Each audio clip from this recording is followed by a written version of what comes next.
Do you know, ladies and gentlemen, that the role Turkey played in the Bible, even in the gospel, is more than what Nigerian role had been in the gospel and most nations in the world?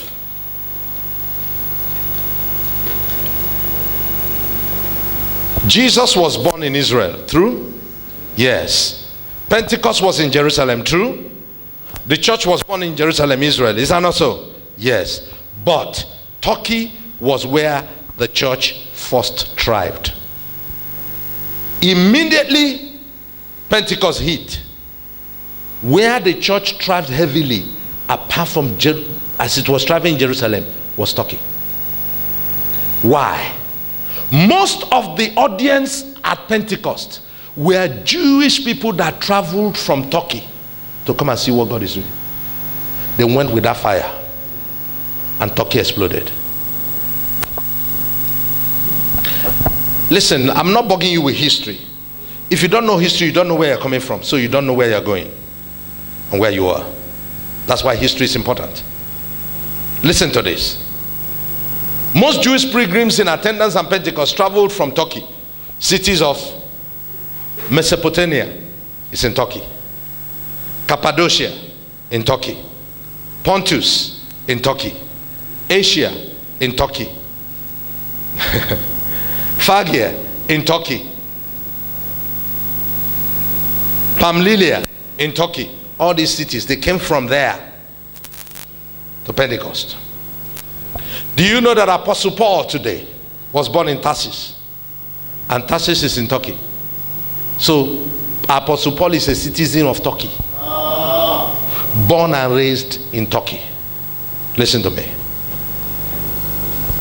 Pastor Timothy, that pastored a church of 42,000, is that not so? As we read in church history, was born in Lystra, and Lystra is just the city after Tarsus in Turkey. Paul talked about knowing his grandmother, is that not so? So Pastor Timothy was from Turkey. That church is pastored is the Ephesus church. Ephesus is in Turkey. Oh yeah, follow me.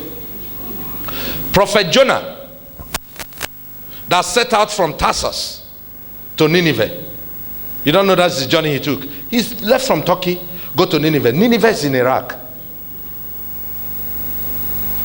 The temple prophet Jonah built in those days, that the Christians in Nineveh adore, that they call the shrine of Jonah, was just a few weeks ago blown up into pieces by ISIS Islamists.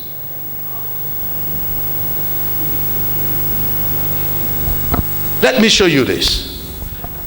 The first epistle of Paul to Christians that was scattered throughout the region of Asia, the province of Pontus, Galatia, Cappadocia, Bithynia. All of these cities are in Turkey. Do you know that in those days, thousands of persecuted Christians who fled from Jerusalem when persecutions broke out, and in Rome, they found refuge in Cappadocia, which is in Turkey. Turkey was so safe. It was a haven for Christians that even those who were persecuted in Jerusalem and Rome, they ran to Cappadocia, where Christians lived and accommodated them, and they were safe. Listen carefully. Do you know, friends, that Paul was not only born and raised in Turkey, most of his ministry was in Turkey. With the exception of the ministry he did in Salamis and Pathos and Cyprus, most of his ministry was in Turkey. And that will shock you to know that all the places Paul visited at his first missionary journey, all those places were in Turkey. Perga, Antioch in Pisidia, Iconium, Lystra, Derbe, Attalia. All these cities are in Turkey today, and they've always been in Turkey. Listen, most of the second and the third missionary journeys of Paul were also in Turkey. Paul wrote epistles to the Galatians, Ephesians, and the Colossians. Those 3 cities are in Turkey. Philemon, the book of Philemon, 1st and 2nd Timothy, were written to recipients in Turkey. Now, Colossae, the city you call Colossians, Colossae itself today is no more. It's now buried beneath a large mud of debts where sheep graze.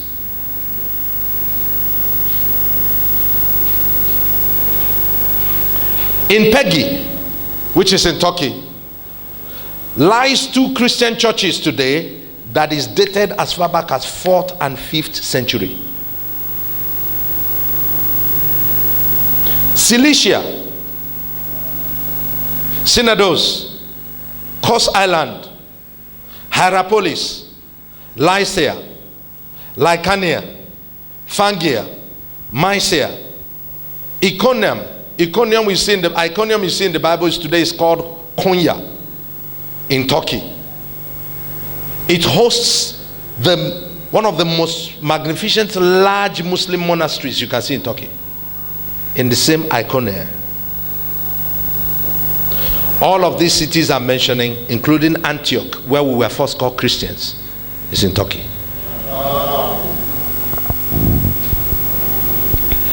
You can go and search what I'm telling you.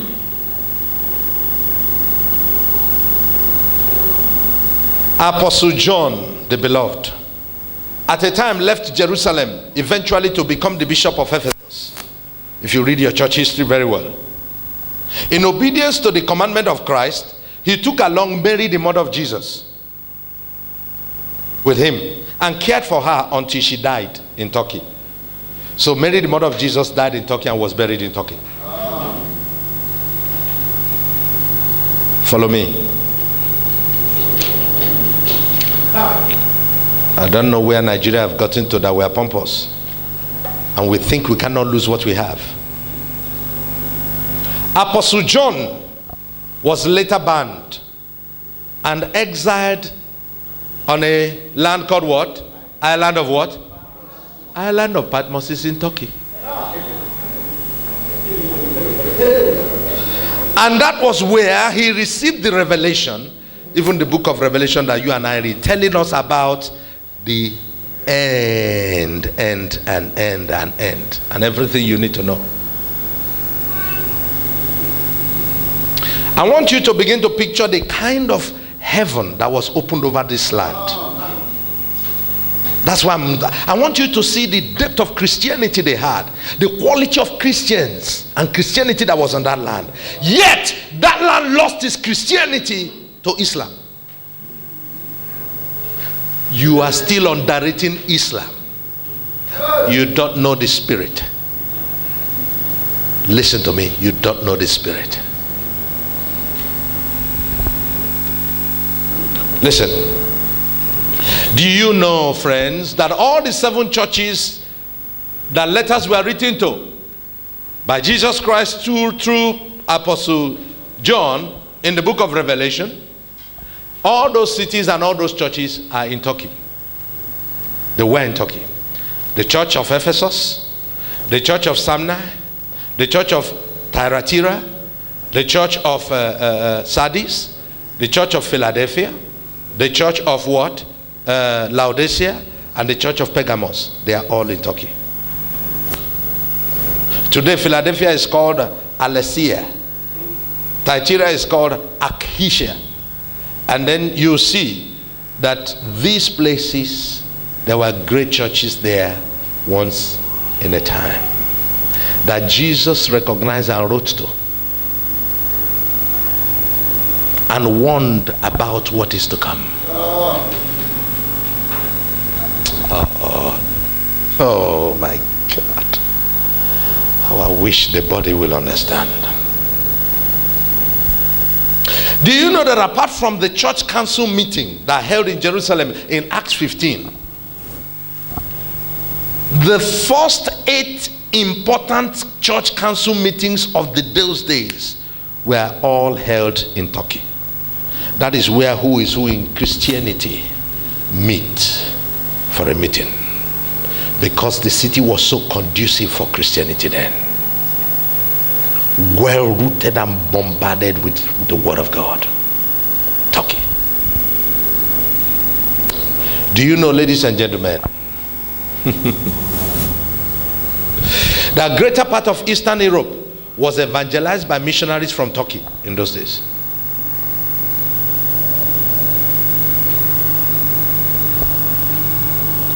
When the Romans took over in colonization, by 1453, Turkey was declared the bastion of Christianity.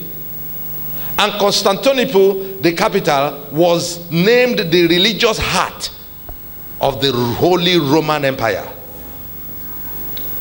And that was part of what started killing the genuine Christianity, religion.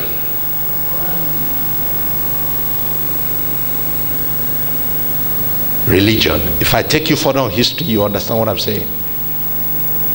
Religion. When I begin to tell you their mistakes now, you will see what religion brought them to. One of the things it brought them to. This is Turkey. But this same Turkey today leaves us with a question. What happened to Christianity of this quality in such a land? If something can happen in such a place, it can happen anywhere. Don't deceive yourself. Don't allow the devil to tell us otherwise.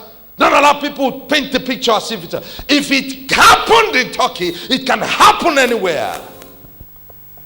When the same revival hit Eastern Europe and eventually England, you can see in England before, we can see it today. Where can't it happen? The issue of 5 minutes church started in England. They have it all, temple like that. Where are they today? Listen to me. Because when the church is drifting away and some voices like ours are crying, some people say he's too hard, he's so style, I don't like it, he's and when the thing will mess up, they will not even be around. If Christ with Harry is coming, I want to live Christianity for my children, and I want my children to live Christianity for their children's children. How do I do that? That's why I must be serious now. That's why I must disciple them thorough. What happened to the church in Turkey? What made Turkey 100% Christian nation become 100% Islamic nation? It is so bad, it's even lightened up in Turkey now because they are trying to be part of the European Union, and so they are trying to operate like a secular state and tone down some things. Otherwise, since they took over, listen to me, you cannot call any single gathering a church in Turkey. And it's still so today. Listen, that's to tell you bad. Today, Turkey has 51 Protestant churches. Many of the members of these churches are foreigners. Turkish Christians themselves is estimated to be about 3,000. Now, they are allowed to assemble and have meetings, but they cannot call their gathering a church. Are you hearing what I'm saying? For example, the legal name of the Christian church gathering in Antalya in Turkey today, you know the name they call them. You don't need them, the government will allow them call it Cultural Club of St. Paul.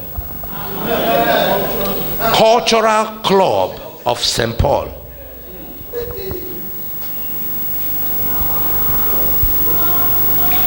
Cultural Club of what? St. Paul. Now, these same people tried to acquire one of the Orthodox buildings so that they will be worshiping there.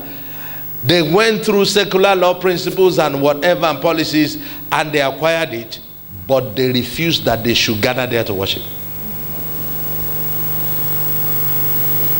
Turkey. Jesus. Where you will say Christianity was named.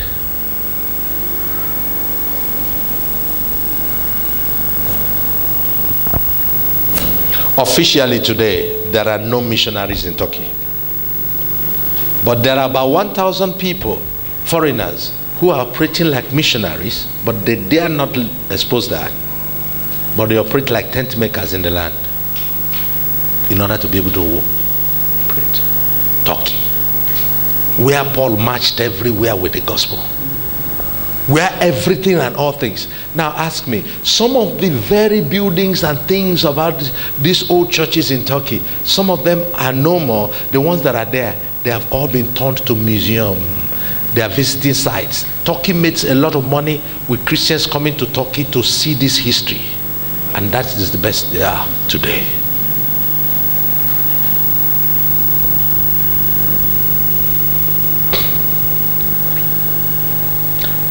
I'm aware I'm speaking to a generation that does not know where they're coming from.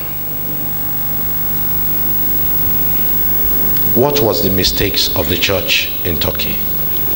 What went wrong? Let me answer this question and get down from here. You could see that my heart is heavy.